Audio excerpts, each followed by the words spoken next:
क्या कोलकाता के इस हॉस्पिटल में कोई ऐसा जुर्म हुआ जिसकी हकीकत को दबाने की साजिश चल रही है? इस सवाल ने पूरे शहर को हिलाकर रख दिया है। क्या इस डॉक्टर की मौत के पीछे कोई बड़ा राज छिपा है, या फिर यह सिर्फ एक हादसा था जिसे जानबूझकर एक रहस्य बना दिया गया है?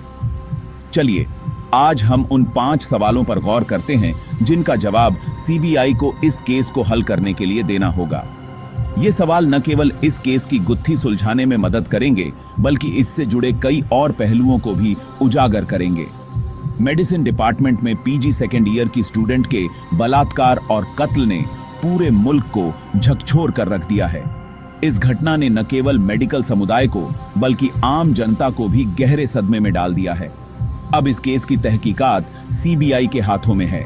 सीबीआई की टीम ने इस मामले को गंभीरता से लेते हुए जांच शुरू कर दी है। मगर क्या यह सिर्फ रेप और मर्डर का केस है, या इसके पीछे कोई बड़ा भेद छुपा है?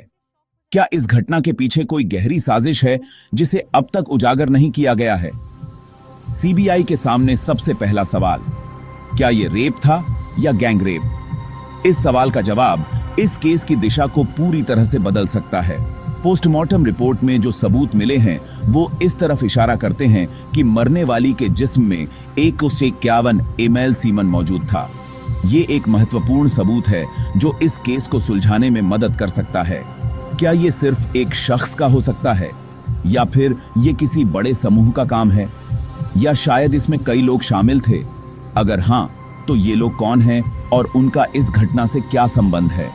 जब इस लड़की की लाश मिली तो उसकी हालत देखकर यह सवाल उठता है कि क्या यह कत्ल किसी एक आदमी के बस की बात थी, या फिर इसमें कई लोगों का हाथ था? क्या इस मर्डर में कई लोग शामिल थे? अगर हाँ, तो ये लोग कौन हैं और उनका इस घटना से क्या संबंध है? और अगर थे तो वो कौन हैं? क्या सीबीआई इन लोगों की पहचान कर पाएगी और उन्हें गिरफ्तार कर पाएगी? सीबीआई को तीसरा सवाल हल करना है, क्राइम सीन से छेड़छाड़ क्यों की गई? क्या यह किसी बड़े षड्यंत्र का हिस्सा था? कौन था जो इस साजिश को छिपाने की कोशिश कर रहा था? क्या इसके पीछे कोई बड़ा नाम है? कोलकाता पुलिस पर तथ्यों को दबाने के इल्जाम क्यों लग रहे हैं? क्या पुलिस ने जानबूझकर सबूतों के साथ छेड़छाड़ की है? चौथा सवाल, 26 घंटे की ड्यूटी के बाद वो लड़की सेमिनार रूम में कैसे पहुंची? क्या वो खुद वहां गई थी या उसे किसी ने वहां पहुंचाया था? क्या कोई उसे वहां ले गया था?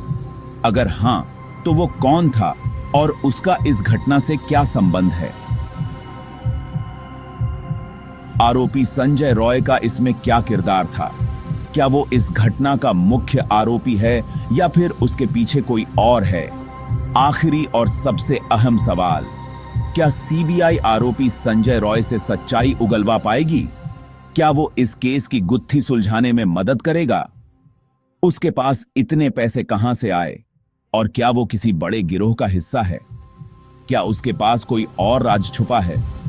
ये केस सिर्फ एक कत्ल का नहीं है, बल्कि ये उस साजिश का खुलासा कर सकता है जिसमें कई बड़े नाम शामिल हो सकते हैं। क्या इस केस के पीछे कोई बड़ा षड्यंत्र है? क्या सीबीआई इन सवालों के जवाब ढूंढ पाएगी? आप क्या सोचते हैं? हमें कमेंट्स में जरूर बताएं और इस वीडियो को शेयर करें ताकि हकीकत सबके सामने आ सके।